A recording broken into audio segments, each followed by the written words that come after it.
നമസ്കാരം.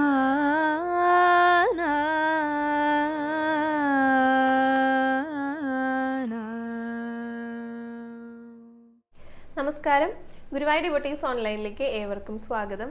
സർവം കൃഷ്ണമയം. കൃഷ്ണായ വാസുദേവായ ദേവകീ നന്ദനായ ച നന്ദഗോപകുമാരായ ഗോവിന്ദായ നമോ നമഃ. നമ്മളിൽ കുറച്ച് പേർക്കെങ്കിലും ഉള്ളൊരു സംശയമാണ്, നമ്മൾ പ്രാർത്ഥിക്കുന്ന സമയത്ത് നമുക്ക് വേണ്ടിയിട്ട് നമ്മളെല്ലാവരും പ്രാർത്ഥിക്കാറുണ്ട്, പക്ഷേ മറ്റുള്ളവർക്ക് വേണ്ടി നമ്മൾ പ്രാർത്ഥിക്കുമ്പോൾ അത് ഭഗവാനിലേക്ക് എത്തുന്നുണ്ടോ? നമുക്ക് നമ്മുടെ കുട്ടികൾക്കോ അല്ലെങ്കിൽ നമുക്ക് പരിചയമുള്ളവർക്കോ പരിചയമില്ലാത്തവർക്കോ വേണ്ടി നമ്മൾ പ്രാർത്ഥിക്കുകയാണെങ്കിൽ ആ പ്രാർത്ഥനയൊക്കെ ഭഗവാൻ കേൾക്കുന്നുണ്ടോ എന്നൊരു സംശയം. കൂട്ടപ്രാർത്ഥനയുടെ കാര്യമല്ല കേട്ടോ ഞാൻ പറയുന്നത്. കൂട്ടപ്രാർത്ഥനയുടെ ഫലം നമുക്ക് എല്ലാവർക്കും അറിയുന്നതാണ്. നമ്മുടെ ഗ്രൂപ്പുകളിൽ നമുക്ക് അറിയാത്തവർക്ക് വേണ്ടിയിട്ട് അവരുടെ അസുഖങ്ങളൊക്കെ മാറാൻ വേണ്ടിയിട്ട് അവരുടെ ബുദ്ധിമുട്ടുകളൊക്കെ മാറാനായിട്ട് നമ്മൾ പ്രാർത്ഥിക്കാറുണ്ട്. അതിൻ്റെ ഫലമൊക്കെ ഗുരുവായൂരപ്പൻ തന്നതും എല്ലാവർക്കും അറിയാം. അപ്പം അതേക്കുറിച്ചല്ല, അതല്ലാതെ നമ്മളൊരാൾക്ക് വേണ്ടി പ്രാർത്ഥിക്കുകയാണ്. ഇപ്പം നമ്മൾ ഏതെങ്കിലും ക്ഷേത്രങ്ങളിലേക്ക് പോകുകയാണ്, നമ്മളത് ആരോടെങ്കിലും പറഞ്ഞു നമ്മുടെ അടുത്തുള്ളവരടുത്ത്, അപ്പോൾ അവർ പറയുകയാണ്, എന്നാൽ എൻ്റെ പേരിലൊരു വഴിപാട് കൂടെ ചെയ്തോളൂ, എൻ്റെ വകയായിട്ട് ഈ ഒരു വഴിപാട് സമർപ്പിച്ചോളൂ, ഇത് കൊണ്ടുപോയിട്ട് അവിടുത്തെ ഭഗവാന് നൽകിക്കോളൂ എന്നൊക്കെ പറയാറുണ്ട്. അപ്പം അങ്ങനെ മറ്റൊരാളുടെ കൈവശം കൊടുത്തേൽപ്പിക്കുന്ന വഴിപാടുകൾ, അതിപ്പോൾ പ്രാർത്ഥനയാണെങ്കിലും എന്തെങ്കിലും വഴിപാട് വസ്തുക്കളാണെങ്കിലും അതെല്ലാം ഭഗവാനിലേക്ക് എത്തുന്നുണ്ടോ, അത് ഭഗവാൻ സ്വീകരിക്കുന്നുണ്ടോ എന്നൊക്കെ ഒരു സംശയം ഇപ്പോഴും പലർക്കും ഉണ്ട് കേട്ടോ. അപ്പോൾ നമ്മൾ ഇന്ന് അതിനെക്കുറിച്ചാണ് പറയാൻ പോകുന്നത്. നമ്മൾ മറ്റുള്ളവർക്ക് വേണ്ടി നടത്തുന്ന പ്രാർത്ഥനകളെല്ലാം ഭഗവാൻ സ്വീകരിക്കുന്നുണ്ടോ, അത് നമ്മുടെ സ്വന്തം പ്രാർത്ഥനകൾ മാത്രമേ ഭഗവാൻ സ്വീകരിക്കൂ എന്നൊക്കെയാണ്. അപ്പോൾ അതേക്കുറിച്ചാണ് പറയണത്. പിന്നെ അലങ്കാരങ്ങൾ പറയുന്നുണ്ട് കേട്ടോ. എന്നത്തെയും പോലെ തന്നെ ഭഗവാന്റെ അലങ്കാരം, ഭഗവതി അമ്മയുടെ, ഗണപതിയുടെ, അയ്യപ്പൻ്റെ ഒക്കെ അലങ്കാരങ്ങൾ പറയുന്നുണ്ട്. അതുകൂടാതെ ഒരു കഥ കൂടെ ഉൾപ്പെടുത്തുന്നുണ്ട്. കാരണം കുറച്ച് ദിവസമായി കഥകളൊക്കെ കേട്ടിട്ട്, അപ്പോൾ ചെറിയതാണെങ്കിലും ഒരു കഥ കൂടെ ഉൾപ്പെടുത്തിക്കൂടെ എന്നുള്ളൊരു സന്ദേശവും കൂടെ ലഭിച്ചു കേട്ടോ. അതുകൊണ്ട് ഒരു കഥ കൂടെ പറയാമെന്ന് വിചാരിക്കുന്നുണ്ട്. അപ്പോൾ എല്ലാവരും വീഡിയോ മുഴുവനായിട്ട് കാണാൻ ശ്രമിക്കുക. നമുക്ക് ആദ്യം തന്നെ അലങ്കാരങ്ങൾ പറഞ്ഞുകൊണ്ട് തുടങ്ങാം. ഗുരുവായൂരപ്പൻ്റെ അലങ്കാരം തന്നെ ആദ്യം പറയാം കേട്ടോ. ഇന്നലെ നല്ല സന്തോഷമുള്ള ദിവസമായിരുന്നു കേട്ടോ. കാരണം ഇന്നലെ സോപാനം തൊഴിലായിരുന്നു. ഭഗവാനെ അടുത്ത് കാണാനായിട്ട് സാധിക്കില്ലേ. തിരക്ക് കുറച്ച് കുറഞ്ഞ ഒരു സമയം ആയതുകൊണ്ടാണ് ഇന്നലെ സോപാനം തൊഴിൽ കിട്ടിയത് കേട്ടോ. അപ്പോൾ അതിനേക്കാൾ കൂടുതൽ സന്തോഷം ഉണ്ടായിരുന്നു. നമ്മുടെ ഭഗവാനാണെങ്കിലോ ഭഗവാന് പ്രിയപ്പെട്ട പൊന്നോടക്കുള്ളിൽ ഇങ്ങനെ ചുണ്ടോട് ചേർത്തിട്ട് നിൽക്കുന്നുണ്ടായിരുന്നേ. അപ്പോൾ ഭഗവാൻ നല്ല സന്തോഷത്തിലാണ്, നമുക്കും ആ ഒരു സന്തോഷമാണ് ലഭിച്ചത്. നല്ല ചന്തത്തിൽ ചാർത്തിയിട്ടുള്ള അലങ്കാരമായിരുന്നു കേട്ടോ. ഓടക്കുഴലിൽ പിടിച്ചു നിൽക്കുക എന്ന് പറഞ്ഞല്ലോ, വേണുഗോപാലനായിട്ടായിരുന്നു, വേണുഗാനം പൊഴിക്കുന്ന ഉണ്ണികൃഷ്ണനായിട്ടായിരുന്നു ഇന്നലെ ചാർത്തിയിട്ടുണ്ടായിരുന്നത്. സർവാഭരണ വിഭൂഷിതനായിട്ടാണ് നമ്മളേക്ക് നോക്കിയിട്ട് പുഞ്ചിരിച്ചുകൊണ്ട് ഓടക്കുഴി ഊതുന്നുണ്ടായിരുന്നു കേട്ടോ. ഒരു തിരുമുടിമാല ഉണ്ടായിരുന്നു. അതിലെ താമരയുടെ ഇതിൽ കൊണ്ടാണ് കൂടുതലും, വളരെ കുറച്ച് തുളസി ആ നടുഭാഗത്തായിട്ട് കുറച്ച് കുറത്തിട്ടുണ്ട്. കൂടുതലും താമരയുടെ ഇതിലാണ് കേട്ടോ കാണുക. അങ്ങനെയായിരുന്നു ഒരു തിരുമുടിമാല ഉണ്ടായിരുന്നത്. പിന്നെ 2 ഉണ്ടമാലകളുണ്ട്. ഭഗവാന്റെ ദേഹത്തോട് ചേർന്ന് കിടക്കുന്നതിലെ തെച്ചിയുണ്ട്, തുളസിയുണ്ട്. അതിങ്ങനെ മാറി മാറി ഇടപെട്ട് കോർത്തിട്ടുള്ളതായിരുന്നു. പിന്നെ ഒരു ഉണ്ടമാലയിൽ പൂർണ്ണമായിട്ടും താമരയുടെ ഇതളുകളായിരുന്നു കേട്ടോ. ഈ താഴേക്ക് എത്തുന്ന സമയത്ത് കുറച്ച് തുളസി കോർത്തിട്ടുണ്ട്, പക്ഷെ ഭൂരിഭാഗം മുഴുവനായിട്ടും താമരയുടെ ഇതളായിട്ടായിരുന്നു കാണുന്നുണ്ടായിരുന്നത്. അതിന് നടുക്കാണ് വേണു ഊതുന്ന നമ്മുടെ വേണുഗോപാലൻ മുരളീധരൻ നിൽക്കുന്നുണ്ടായിരുന്നത്. നല്ല ഭംഗിയിൽ കിരീടമൊക്കെ ചാർത്തിയിട്ടുണ്ട്. നെറ്റിയിൽ ഒരു ഗോപി തിലകുണ്ട്. മുഖം നല്ല പുഞ്ചിരിയോട് കൂടിയിട്ടാട്ടോ. കാതുപൂക്കൾ 2 വെച്ചിട്ടുണ്ട്. വലിയ ഒരു 2 ഭാഗത്ത് വലിയ കാതുപൂക്കളുണ്ട്. അതിന് ചുവടെയായിട്ട് അതിനേക്കാൾ കുറച്ചും കൂടെ വലിപ്പം കുറഞ്ഞിട്ടുള്ള കാതുപൂക്കൾ വെച്ചിട്ടുണ്ട്. അപ്പോൾ ഒരു പ്രത്യേക ഭംഗി ഉണ്ടായിരുന്നു. ആ മുഖത്തിന് പ്രത്യേക ഇങ്ങനെ എടുത്ത് കാണിക്കുന്നൊക്കെ ഉണ്ട്. നല്ലൊരു തിളക്കമൊക്കെ ഉണ്ടായിരുന്നു കേട്ടോ. പിന്നെ മാലകളൊക്കെ അണിഞ്ഞിട്ടുണ്ട്. അതുകൂടാതെ കൈവളകളും തോൾവളകളൊക്കെ അണിഞ്ഞിട്ടുണ്ട്. എന്നിട്ടാണ് ആ കുഞ്ഞു കൈകളിലെ ഓടക്കുഴലിൽ ഇങ്ങനെ എടുത്തിട്ട് ചുണ്ടോട് ചേർത്തിട്ട് വീണ്ടും നാദം പൊഴിക്കുന്നുണ്ടായിരുന്നത്.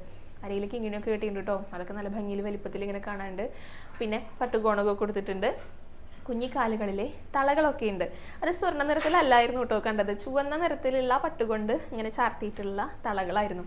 അങ്ങനെ മനോഹര രൂപത്തിലാണ് ഭഗവാൻ ഇന്നലെ നിൽപ്പുണ്ടായിരുന്നത്.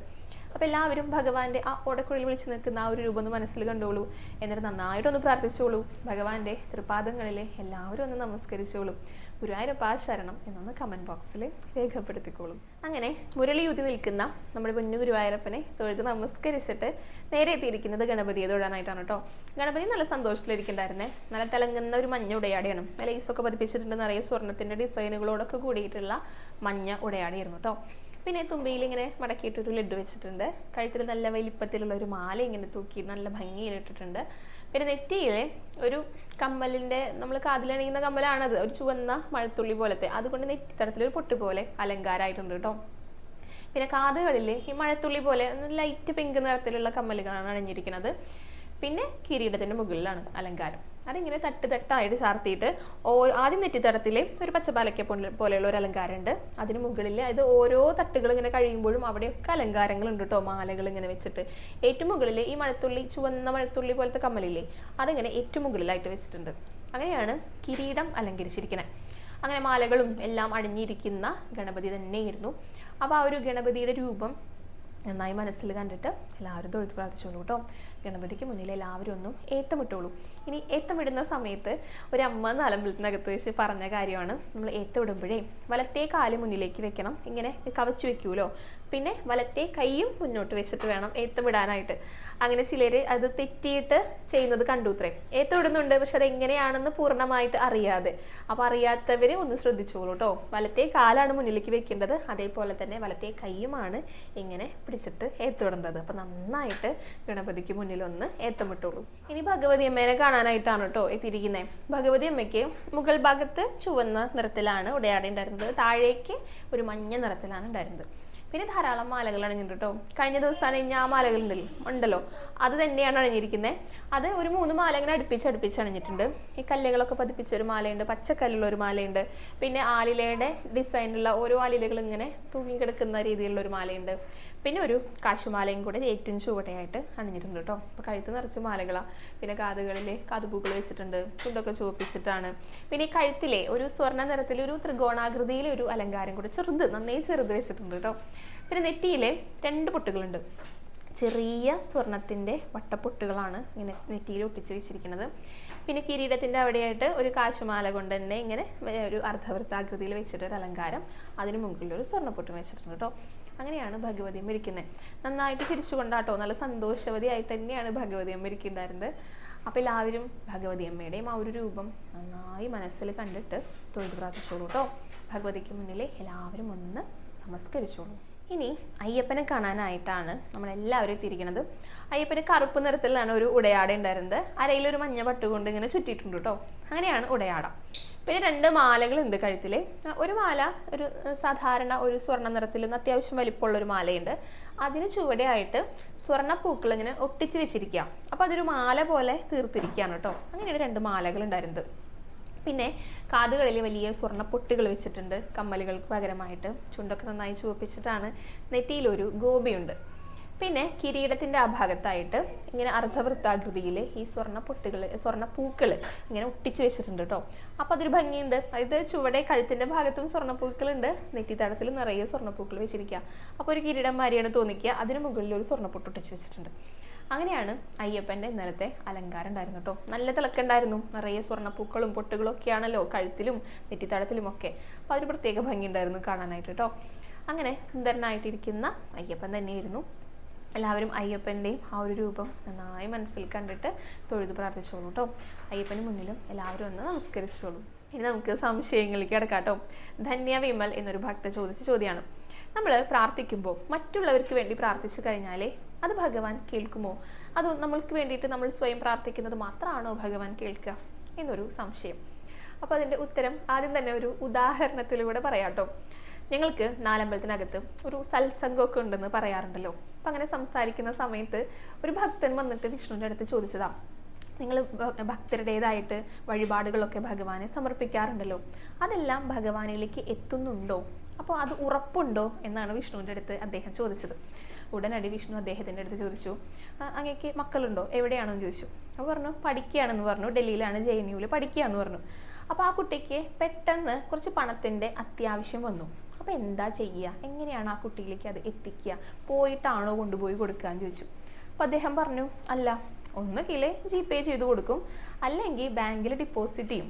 ഈ കുഞ്ഞിൻ്റെ പേരിൽ ബാങ്കിൽ ഡിപ്പോസിറ്റ് ചെയ്യും, ഇദ്ദേഹത്തിൻ്റെ ഇവിടെയുള്ള ബ്രാഞ്ചിൽ ഡിപ്പോസിറ്റ് ചെയ്യും. അപ്പോൾ അത് ആ കുട്ടിക്ക് അവരുടെ അവിടെയുള്ള ബ്രാഞ്ചിൽ നിന്ന് അത് സ്വീകരിക്കാനായിട്ട് സാധിക്കും. അത് തന്നെയാണ് അതിൻ്റെ ഉത്തരം. അതായത് നമ്മൾ നേരിട്ട് കൊടുക്കാനായിട്ട് നമുക്ക് സാധിക്കില്ലല്ലോ. അപ്പോൾ നമ്മൾ വേറെ മാർഗത്തിലൂടെ കൊടുക്കും. ആ റൂട്ടേ വ്യത്യാസമുള്ളൂ, അത് എത്തുന്നത് ആ കുട്ടിക്ക് തന്നെയാണ്. ആ കുട്ടിയുടെ പേരിൽ നമ്മൾ അത് അയച്ചിട്ടുണ്ടെങ്കിൽ ആ കുട്ടിക്ക് മാത്രമേ അത് സ്വീകരിക്കാനായിട്ട് സാധിക്കുള്ളൂ. അപ്പോൾ ആ ഒരു റൂട്ടിന് മാത്രമാണ് വ്യത്യാസം, അത് എത്തേണ്ടടുത്ത് എത്തുക തന്നെ ചെയ്യും. അദ്ദേഹത്തിന് കാര്യം മനസ്സിലായി. അപ്പോൾ ഇത് കഴിഞ്ഞിട്ട് ഞാൻ വിഷ്ണുവോട് ചോദിച്ചു, വിഷ്ണുവിന് എങ്ങനെ ഇത് പെട്ടെന്ന് ഇതിന് ഉത്തരം പറയാൻ പറ്റിയതെന്ന്. അപ്പോൾ വിഷ്ണു പറഞ്ഞു, അത് ഗുരുവായൂരപ്പൻ പറയിപ്പിച്ചതാണെന്ന്. അത്രയും സിമ്പിളാണ്. അത് തന്നെയാണ് അതിൻ്റെ ഉത്തരം. നമ്മളിപ്പോൾ ആർക്ക് എന്ത് കൊടുക്കുകയാണെങ്കിലും, അത് ആരുടെ കൈവശം കൊടുക്കുകയാണെങ്കിലും അത് അവിടേക്ക് തന്നെയാണ് എത്തുന്നത്. അതിപ്പോൾ പ്രാർത്ഥനകളാണെങ്കിലും വഴിപാടുകളാണെങ്കിലും. അപ്പോൾ തീർച്ചയായിട്ടും നമുക്ക് വേണ്ടി മാത്രമല്ല, നമ്മൾ മറ്റുള്ള ഒരാൾക്ക് വേണ്ടി പ്രാർത്ഥിക്കുകയാണെങ്കിലും ആ പ്രാർത്ഥന ഭഗവാനിലേക്ക് എത്തും. പ്രത്യേകിച്ച് ഭഗവാന് റെക്കമെൻഡേഷൻ നല്ല ഇഷ്ടം. മറ്റുള്ളവർക്ക് വേണ്ടി പ്രാർത്ഥിച്ചു കഴിഞ്ഞാൽ അവരെയും അനുഗ്രഹിക്കും, ആ പ്രാർത്ഥിക്കുന്നവരെയും ഭഗവാൻ അനുഗ്രഹിക്കും. അതാണ് ഭഗവതി അമ്മയിലൂടെ ഭഗവാനിലേക്ക് എന്ന് പറയാറുണ്ടല്ലോ. ഭഗവതി അമ്മയുടെ അടുത്ത് പറഞ്ഞു കഴിഞ്ഞാൽ ഭഗവാൻ അത് നല്ല ഇഷ്ടമാണ്, ആ ഒരു റെക്കമെൻഡേഷൻ. അപ്പോൾ ആ ഒരു പ്രാർത്ഥനകൾ വേഗം ഫലിക്കും, വേഗം ഭഗവാൻ കേൾക്കുന്ന പറയാ. അപ്പോൾ തീർച്ചയായിട്ടും അങ്ങനെ പ്രാർത്ഥിക്കാട്ടോ. അതാണ് മക്കൾക്കൊക്കെ വേണ്ടിയിട്ട് അമ്മമാർ പ്രാർത്ഥിക്കണം എന്ന് പറയണത്, അമ്മമാർക്ക് പ്രാർത്ഥിക്കുക എന്ന് പറയണത്. എപ്പോഴും ആ പ്രാർത്ഥന സ്ട്രോങ് ആവണം, സത്യസന്ധമാകണം, ആത്മാർത്ഥതയുള്ളതായിരിക്കണം. അതുകൊണ്ടാണ് മക്കൾക്കൊക്കെ വേണ്ടി പ്രാർത്ഥിക്കുമ്പോൾ നമുക്കൊന്ന് സ്വയം ചിന്തിച്ചു നോക്കൂ. അമ്മമാരൊക്കെ അതിന് സാധിക്കുള്ളൂ. ആ മക്കൾക്ക് നല്ലത് വരണമെന്ന് ഏറ്റവും കൂടുതൽ ആഗ്രഹിക്കുന്നത് അമ്മമാരാണ്. അച്ഛന്മാരുണ്ട് കേട്ടോ, എന്നാലും കൂടുതൽ അമ്മമാരെയാണ് പറയുക. പക്ഷേ അച്ഛന്മാർക്കും അങ്ങനെ സാധിക്കണം, അങ്ങനെ സാധിക്കണം എന്ന് തന്നെയാണ് പറയണത്. അതാണ് ഋഷിമാരൊക്കെ മഹർഷിമാരൊക്കെ ലോകാ സമസ്ത സുഖിനോ ഭവന്തു എന്നാണ് പറയുന്നത്. ഈ ലോകത്തിലുള്ള എല്ലാവർക്കും നന്മകൾ ഉണ്ടായാലേ നമുക്കും നന്മകൾ ഉണ്ടാകൂ. അങ്ങനെ പ്രാർത്ഥിക്കാനായിട്ട് അവർക്ക് സാധിച്ചു. അവർ പുരുഷന്മാരാണല്ലോ, അപ്പോൾ തീർച്ചയായിട്ടും അച്ഛന്മാർക്കും സാധിക്കും. അപ്പോൾ അവരും അങ്ങനെ തന്നെ ചെയ്യണം എന്ന് തന്നെയാണ് പറയണത്. പിന്നെ ഭഗവാന് വേണ്ടിയിട്ട് ഗോപികമാരും പ്രാർത്ഥിച്ചിട്ടുണ്ടായിരുന്നു. ഭഗവാനെ സുഖമുണ്ടാകണേ, കണ്ണൻ്റെ നെഞ്ചിൽ സുഖമേറ്റിയാലേ തങ്ങൾക്കും ആനന്ദം ഉണ്ടാകുകയുള്ളൂ എന്ന് പറയുന്നുണ്ട്. അതെന്താ? ഭഗവാനെ സന്തോഷപ്പെടുത്തുക, അപ്പോൾ നമുക്കും സന്തോഷം ഉണ്ടാകും. ഇതിപ്പോൾ അവർക്ക് അവരെന്നെ പഠിപ്പിച്ചിട്ടോ അല്ലെങ്കിൽ അവർക്ക് വലിയ വിദ്യാഭ്യാസമോ അറിവൊന്നുമില്ല, പക്ഷെ അവർക്ക് അറിയാൻ ഭഗവാന് സന്തോഷം ഉണ്ടായി കഴിഞ്ഞാൽ തങ്ങൾക്കും സുഖം ഉണ്ടാവുന്നു. അതായത് അവരുടെ സുഖത്തിന് വേണ്ടിയിട്ടല്ല അവർ പ്രാർത്ഥിക്കുന്നത്, അവർ ഭഗവാന് വേണ്ടിയിട്ടാണ് പ്രാർത്ഥിക്കുന്നത്. ആ പൂതനാമോക്ഷത്തിന്റെ സമയത്തൊക്കെ ഭഗവാന് വേണ്ടി അവർ പ്രാർത്ഥിച്ചു. അതാണ് നമുക്ക് ഭഗവാൻ തന്നെ കാണിച്ചു തരുന്നുണ്ട്. നമുക്ക് വേണ്ടി മാത്രമല്ല, മറ്റുള്ളവർക്ക് വേണ്ടി പ്രാർത്ഥിച്ചാലും ഭഗവാൻ ആ ഒരു പ്രാർത്ഥന കേൾക്കുന്നുള്ളത്. അപ്പോൾ തീർച്ചയായിട്ടും പ്രാർത്ഥിച്ചോളൂ കേട്ടോ. അതിന് റെക്കമെൻഡേഷൻ എന്ന് പറഞ്ഞല്ലോ, അത് ഭഗവാന് നല്ല ഇഷ്ടമാണ്. അപ്പോൾ രണ്ടു കൂട്ടർക്കും അനുഗ്രഹം ലഭിക്കും. അപ്പോൾ നമുക്ക് എല്ലാവർക്കും വേണ്ടിയിട്ട് പ്രാർത്ഥിക്കാം കേട്ടോ. ലക്ഷ്മി സുരേഷ് എന്നൊരു ഭക്ത ചോദിച്ച ചോദ്യമാണ് കേട്ടോ. ആടി എണ്ണയുണ്ടല്ലോ ഭഗവാന്റെ, അത് കാലിന് അടിയിൽ പുരട്ടാമോന്ന്. കാരണം അവർക്ക് അലർജി അങ്ങനെയുള്ള പ്രശ്നങ്ങളൊക്കെ ഉണ്ട്. സോക്സ് ഒന്നും ഇടാതെ ക്ഷേത്രങ്ങളിലൊന്നും പോകാൻ സാധിക്കില്ല എന്ന് പറഞ്ഞു. അപ്പോൾ വളരെ ബുദ്ധിമുട്ടിക്കൊണ്ടിരിക്കുകയാണ്. അപ്പം അങ്ങനെ അമ്പലങ്ങളിൽ അതുകൊണ്ട് പോകുന്നുമില്ല എന്നും പറഞ്ഞിട്ടുണ്ടായിരുന്നു കേട്ടോ. അപ്പോൾ ആ കാലിന് അടിയിൽ ആടി എണ്ണ തേക്കാമോ? ഇനി പല ഡോക്ടറെയും കണ്ടു മാറിയിട്ടൊന്നുമില്ല എന്നാണ് പറഞ്ഞിരിക്കുന്നത്. അപ്പോൾ ഇത് അറിഞ്ഞിട്ടുണ്ടായിരിക്കുക. നമ്മൾ പലരും ആടി എണ്ണയുടെ മഹത്വത്തെക്കുറിച്ച് പറഞ്ഞിട്ടുണ്ടായിരുന്നല്ലോ. അത് തന്നെയായിരിക്കും ആ ഒരു ചോദ്യം ചോദിക്കാനുണ്ടായ ഒരു സാഹചര്യം. പിന്നെ ഇത് ഭഗവാന്റെ പ്രസാദമാണല്ലോ. അപ്പോൾ കാലിന് അടിയിൽ തേച്ച് കഴിഞ്ഞാൽ എന്തെങ്കിലും ദോഷമുണ്ടോ? അതായിരിക്കാം മനസ്സിൽ വന്നിട്ടുണ്ടായിരിക്കാം കേട്ടോ. അങ്ങനെയൊന്നും ചിന്തിക്കേണ്ട. നമ്മൾ പ്രസാദമായിട്ടല്ല അത് ഉപയോഗിക്കുക, നമ്മൾ ഔഷധമായിട്ടാണ്. അത് ഭഗവാന്റെ മരുന്നാണ്, അത്ര ശക്തിയുണ്ട്. അപ്പോൾ അത് ഔഷധമായി ഉപയോഗിക്കുന്നതിൽ യാതൊരുവിധ തെറ്റുമില്ല കേട്ടോ, ഒരു വിരോധമില്ല. കാലിനടിയിൽ തേക്കാം. പിന്നെ ഈ എണ്ണ തേച്ച് കഴിഞ്ഞാൽ എണീറ്റ് നടക്കുകയൊന്നുമില്ലല്ലോ. പ്രസാദമാണ്, ചവിട്ടാൻ പാടില്ലാത്തുള്ള ഔഷധമായിട്ട് നമുക്കത് ഉപയോഗിക്കാം. നമ്മളത് എണീറ്റ് നടക്കില്ല, നമ്മൾ വഴുതി വീഴും. അപ്പോൾ ഇപ്പോൾ രാത്രിയിൽ കിടന്നുറങ്ങാൻ പോകുന്ന സമയത്തോ അല്ലെങ്കിൽ ഇപ്പോൾ നടക്കാതിരിക്കുന്ന റെസ്റ്റ് ചെയ്യുന്ന സമയത്തൊക്കെ കാലിൻ്റെ അടിയിൽ തേച്ചോളൂ കേട്ടോ. അത്രയും ഫലമുള്ള മരുന്നാണ്, തീർച്ചയായിട്ടും മാറിക്കിട്ടും. അപ്പോൾ ദോഷമൊന്നും ഉണ്ടാവില്ല, വയ്യായൊക്കെ മാറിക്കിട്ടുകയും ചെയ്യും. അപ്പോൾ ഓടിച്ചാടി നടക്കാനായിട്ട് സാധിക്കട്ടെ, അസുഖം തീർച്ചയായിട്ടും ഭേദമാകും. അപ്പോൾ ആദ്യം തന്നെ ഗുരുവായൂരപ്പനെ കാണാൻ വന്നോളൂ കേട്ടോ. അപ്പോൾ നല്ല ഉഷാറായിട്ട് പാദങ്ങളൊക്കെ ഭഗവാന്റെ പ്രദക്ഷിണ വഴിയിൽ നന്നായി ചവിട്ടി നടക്കാനായിട്ടുള്ള അനുഗ്രഹം തീർച്ചയായിട്ടും ഗുരുവായൂരപ്പൻ നൽകും. അത് വിശ്വാസത്തോടു കൂടിയിട്ട് ആടി എണ്ണ പുരട്ടിക്കോളൂ കേട്ടോ. എല്ലാ ബുദ്ധിമുട്ടുകളും ഭഗവാൻ മാറ്റിത്തരും. ഇനി നമുക്കൊരു കഥ പറയാം. അർജുനന്റെയും കൃഷ്ണന്റെയും കഥയാണ് കേട്ടോ പറയാൻ പോകുന്നത്. എപ്പോഴാണ് ഭഗവാന്റെ അനുഗ്രഹം നമ്മളെ തേടി വരുന്നത്, എല്ലാ സൗഭാഗ്യങ്ങളും നൽകിയിട്ട് ഭഗവാൻ അനുഗ്രഹിക്കുന്നത് എന്ന് നോക്കാം. ഒരു ദിവസം അർജുനനും കൃഷ്ണനും ഒരു നല്ല കൂട്ടുകാരാണ്. നടന്നു പോകുന്ന സമയത്ത് നിർധനനായിട്ടുള്ള ഒരു ബ്രാഹ്മണൻ ഭിക്ഷ അയച്ചു വരുന്നുണ്ടായിരുന്നു. അർജുനന് അദ്ദേഹത്തെ കണ്ടപ്പോൾ മനസ്സലിവ് തോന്നിയിട്ട് ഒരു രാജമുദ്ര സ്വർണത്തിന്റെ ഇദ്ദേഹത്തിന് സമ്മാനിച്ചു.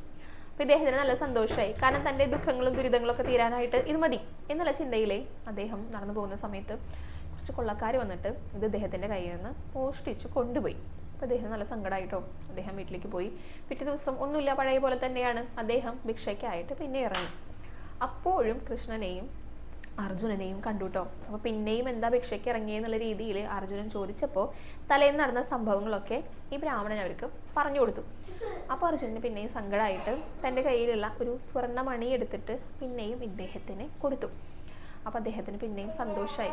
ഇത് മതിയല്ലോ എന്നുള്ള രീതിയിൽ ഇനിയിപ്പോൾ അത് ആരും മോഷ്ടിച്ച് കൊണ്ടുപോകണ്ടെന്ന് വിചാരിച്ച് അദ്ദേഹം അത് ഒളിപ്പിച്ചിട്ട് തൻ്റെ വീട്ടിലേക്ക് കൊണ്ടുവന്ന് ഒരു പഴയ കുടത്തിലിട്ട് വെച്ചു. അതാരും കാണണ്ട എന്നുള്ള രീതിയിലാണ് ഇട്ട് വെച്ചത് കേട്ടോ. അങ്ങനെ പിറ്റേ ദിവസം ഇദ്ദേഹത്തിൻ്റെ പത്നി, ഈ ഒരു ബ്രാഹ്മണൻ്റെ പത്നി ഇങ്ങനെ വെള്ളം എടുക്കാനായിട്ടേ ജലാശയത്തിൽ കുടമായിട്ട് പോകുക. ഇത് പഴയ കുടമാണ്, അതെടുത്തില്ല, വേറൊരു കുടം ഉണ്ടായിരുന്നു, അതെടുത്ത് കൊണ്ടുപോയിട്ട് വരുന്ന വഴിക്ക് ആ കുടം കയ്യിൽ നിന്ന് വഴുതി വീണിട്ട് അത് പൊട്ടിപ്പോയി. അപ്പോൾ പിന്നെ വെള്ളം എടുക്കാൻ പറ്റില്ലല്ലോ. അവർ വന്നിട്ട് ഈ പഴയ കുടം തന്നെ എടുത്തു. അതെടുത്ത് കൊണ്ടുപോയിട്ട് ഇങ്ങനെ വെള്ളം മുക്കുന്ന ആ ഒരു സമയത്ത് ഇതിൽ ഒളിപ്പിച്ച് വെച്ചിട്ടുള്ള ആ മണി പിന്നെ ആ ഒരു ജലാശയത്തിലേക്ക് വീണുപോയി. ഇവർക്കിത് അറിയില്ല. ഇവർ വെള്ളം എടുത്ത് കൊണ്ടുവന്നു. ഇദ്ദേഹം ഉറങ്ങി കിടക്കുന്ന സമയത്തായിരുന്നു. ഉണർന്നിട്ട് ചെക്ക് ചെയ്ത് നോക്കിയപ്പോൾ ഇതുവരെ കാണില്ല കേട്ടോ. പിന്നെ നിരാശയായി. തൻ്റെ ആ ഒരു നിർഭാഗ്യത്തെക്കുറിച്ച് ഓർത്തിട്ട് അദ്ദേഹത്തിന് സങ്കടമായി. പിറ്റേ ദിവസവും ഭിക്ഷയ്ക്കായിട്ട് പോകുകയാണ്. ഇതെല്ലാം നഷ്ടപ്പെട്ടില്ലേ. അങ്ങനെ കൃഷ്ണനെയും കണ്ടു, അർജുനനെയും കണ്ടു. അപ്പോൾ അർജുനൻ പിന്നെയും ചോദിച്ചു എന്താ ഉണ്ടായെന്ന്. അപ്പോൾ ഈ കാര്യങ്ങളൊക്കെ പിന്നെയും പറഞ്ഞു. അപ്പോൾ അർജുനനും സങ്കടമായിട്ടോ. ഇത്രയേറെ രണ്ട് തവണ സഹായിച്ചിട്ടും അദ്ദേഹത്തിന് അത് അനുഭവിക്കാനായിട്ട് സാധിച്ചില്ലല്ലോ എന്നുള്ള സങ്കടം വന്നു. അവിടെയാണ് നമ്മുടെ ഭഗവാന്റെ ലീലകൾ ആരംഭിക്കുന്നത്. ഭഗവാൻ എന്ത് ചെയ്തു? ഈ ബ്രാഹ്മണനെ 2 പൈസ ദാനമായി നൽകിട്ടോ. അപ്പോൾ അർജുനൻ ചോദിച്ചു, ഈ സ്വർണ്ണമണി കൊടുത്തിട്ടും സ്വർണ്ണമുദ്ര കൊടുത്തിട്ടും അദ്ദേഹത്തിന് അത് ഉപയോഗപ്പെടുത്താൻ സാധിച്ചില്ല. അപ്പോൾ ഈ 2 പൈസ കൊണ്ട് ഇദ്ദേഹം എന്ത് ചെയ്യാനാണെന്ന് ചോദിച്ചു. അപ്പോൾ ഭഗവാൻ പറഞ്ഞു, കാത്തിരുന്നിട്ട് കാണുമെന്ന് നിരീക്ഷിക്കൂ എന്ന് പറഞ്ഞു. അങ്ങനെ ഈ ബ്രാഹ്മണൻ ഈ 2 പൈസ ആയിട്ട് പോകാട്ടോ. അപ്പോൾ ഇത് ഭക്ഷണത്തിന് പോലും തികയില്ല. അപ്പോൾ എന്താണാവോ ഭഗവാൻ ഇങ്ങനെ നൽകിയത് എന്ന് അദ്ദേഹവും വിചാരിച്ചിങ്ങനെ നടക്കുന്ന സമയത്ത് ഒരു മത്സ്യത്തിനെ ഇങ്ങനെ പിടിക്കുന്നവരുണ്ടല്ലോ, അവരുടെ വലയിൽ 2 മത്സ്യങ്ങൾ ഇങ്ങനെ കുടുങ്ങി കിടക്കുന്നത് കണ്ടു. അപ്പോൾ അത് കണ്ടപ്പോൾ ഇദ്ദേഹത്തിന് ദയ തോന്നിട്ടോ. അപ്പോൾ അവരുടെ ജീവൻ രക്ഷിക്കാം, ഈ പൈസ കൊടുത്തിട്ട് അതിനെങ്ങോട്ട് വാങ്ങിക്കാം എന്ന് വിചാരിച്ച് ആ മത്സ്യങ്ങളെ ഇദ്ദേഹം ഈ 2 പൈസ കൊടുത്തിട്ട് വാങ്ങിച്ചു. അപ്പോൾ ഇതിങ്ങനെ ശ്വാസം കിട്ടാൻ വേണ്ടിയിട്ട് പിടയാണ്. അപ്പോൾ തൻ്റെ കമണ്ടലു അതിലുള്ള ആ ജലത്തിൽ ഇട്ട് വെച്ചു കേട്ടോ. പിന്നെ കുറച്ച് കഴിഞ്ഞപ്പോൾ അതിൽ ഇവർക്ക് സഞ്ചരിക്കാനായിട്ടുള്ള സ്ഥലം തികയില്ല എന്ന് മനസ്സിലായിട്ട് അതിന് ജലാശയത്തിൽ കൊണ്ടുപോയിട്ട് ഒഴുക്കുകയാണ്. അങ്ങനെ കൊണ്ടുപോയി ഇട്ട ഉടനെ ആ മത്സ്യത്തിൻ്റെ വായിൽ എന്തോ ഉള്ളതായിട്ട് ഇദ്ദേഹത്തിന് തോന്നി. നോക്കിയപ്പോൾ രണ്ടാമത് നൽകിയിട്ടുള്ള ആ ഒരു മണി ഉണ്ടല്ലോ, സ്വർണ്ണമണി, അതായിരുന്നു കേട്ടോ. അങ്ങനെ വേഗം അദ്ദേഹത്തിന് അത് ലഭിച്ചു. അദ്ദേഹത്തിൻ്റെ കയ്യിൽ കിട്ടി. അങ്ങനെ കിട്ടിപ്പോയി എന്ന് പറഞ്ഞിട്ട് അദ്ദേഹം നല്ല സന്തോഷത്തിൽ ഇങ്ങനെ ഉറക്കെ പറയാൻ തുടങ്ങി. അപ്പോൾ ഈ പരിസരത്ത് ആ കള്ളൻ നിൽക്കുന്നുണ്ടായിരുന്നു, ആ മുദ്ര മോഷ്ടിച്ച കള്ളൻ നിൽക്കുന്നുണ്ടായിരുന്നു. കള്ളൻ വിചാരിച്ചു തന്നെ കണ്ടുപിടിച്ചു, തന്നെ കിട്ടിപ്പോയി എന്നാണ് ഇദ്ദേഹം പറയണത്. ഇനിയിപ്പോൾ ഇദ്ദേഹം ബഹളം വെക്കുന്നത് കേട്ടിട്ട് ബാക്കിയുള്ളവരൊക്കെ ഓടി വന്നിട്ടുണ്ടെങ്കിൽ തന്നെ പിടിക്കും, അപ്പോൾ ബുദ്ധിമുട്ടാവും. അപ്പോൾ എന്ത് ചെയ്തു? ആ കള്ളൻ്റെ കൈവശം ഉണ്ടായിരുന്ന ആദ്യം മോഷ്ടിച്ച ആ സ്വർണ്ണമുദ്ര ഉണ്ടല്ലോ, അത് വേഗം കൊണ്ടുവന്നിട്ട് ഇദ്ദേഹത്തിനെ ഏൽപ്പിച്ച് കള്ളൻ ഓടിപ്പോയി. ഇദ്ദേഹം ഞെട്ടിപ്പോയിട്ടോ. അർജുനൻ ഞെട്ടിപ്പോയി.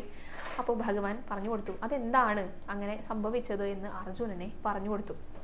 അതായത് ആദ്യം അർജുനന്റെ കയ്യിൽ നിന്ന് ഈ സ്വർണ്ണമുദ്രയും മണിയും ലഭിച്ച ആ ഒരു സമയത്ത് ആ ബ്രാഹ്മണന്റെ തൻ്റെ സ്വന്തം സുഖത്തിന് വേണ്ടി മാത്രമായിരുന്നു അദ്ദേഹം ചിന്തിച്ചത്. തനിക്ക് സുഖമാകുമല്ലോ, തനിക്ക് ധനികനാകുമല്ലോ എന്നൊക്കെ അദ്ദേഹം ചിന്തിച്ചത്. പക്ഷെ രണ്ടാമത് ആ 2 പൈസ കിട്ടിയ ആ ഒരു സമയത്ത് അദ്ദേഹം ചിന്തിച്ചത് മറ്റൊരു ജീവനിലായിരുന്നു. ആ ഒരു ജീവനോട് അദ്ദേഹത്തിന് ദയ തോന്നുകയാണ് ഉണ്ടായത്. അതുകൊണ്ടാണ് അങ്ങനെ സംഭവിച്ചത്. നമ്മളെപ്പോഴും മറ്റുള്ളവർക്ക് വേണ്ടിയിട്ട് നന്മ ചെയ്യുമ്പോൾ അല്ലെങ്കിൽ മറ്റുള്ളവരുടെ ദുഃഖം കണ്ടിട്ട് അവർക്ക് നന്മ ചെയ്യുമ്പോഴാണ് നമുക്ക് സൗഭാഗ്യങ്ങൾ ഭഗവാൻ കൊണ്ടുവന്ന് തരുന്നത് എന്നാണ് ഈ ഒരു കഥയുടെ സാരം. അപ്പോൾ കഥയുടെ അഭിപ്രായങ്ങൾ എല്ലാവരും കമൻറ്റ് ബോക്സിൽ രേഖപ്പെടുത്തുക. പിന്നെ കഴിഞ്ഞ ദിവസം 7,31,128 നാമങ്ങളാണ് കേട്ടോ ഭഗവാന്റെ തൃപ്പാദങ്ങളിൽ സമർപ്പിക്കാനായിട്ട് സാധിച്ചത്. അപ്പോൾ എല്ലാവരും നന്നായി തന്നെ നാമജപം തുടർന്നുകൊണ്ട് പോയിക്കോളൂ. മറ്റുള്ളവർക്ക് വേണ്ടിയിട്ട് ധൈര്യമായിട്ട് പ്രാർത്ഥിച്ചോളൂ. എല്ലാ പ്രാർത്ഥനകളും ഭഗവാൻ കേൾക്കുന്നതായിരിക്കും കേട്ടോ. പിന്നെ ഭഗവാന്റെ പ്രസാദങ്ങൾ ഏത് തന്നെയാണെങ്കിലും അത് വിശ്വാസത്തോടു കൂടി ഉപയോഗിക്കാം.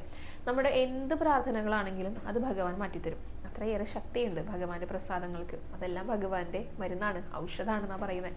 അപ്പോൾ എല്ലാവരും നന്നായി പ്രാർത്ഥിച്ചോളൂ കേട്ടോ. ഇന്നത്തെ വീഡിയോ ഇവിടെ അവസാനിക്കുകയാണ്. ഇന്ന് തൊഴാൻ പോയ വിശേഷങ്ങളും അലങ്കാരങ്ങളും കഥയും അതുപോലെ സംശയങ്ങളുണ്ടെങ്കിൽ അതൊക്കെ ആയിട്ട് ധാരാളം സംശയങ്ങളുണ്ട്, ഓരോ ദിവസമായിട്ട് ഇങ്ങനെ കൊണ്ടുവരാമെന്ന് വിചാരിക്കുകയാണ്. അപ്പോൾ അതെല്ലാമായിട്ട് നാളത്തെ വീഡിയോയിൽ കാണാം. ഹരേ കൃഷ്ണ, ഹരേ ഗുരുവായൂരപ്പ.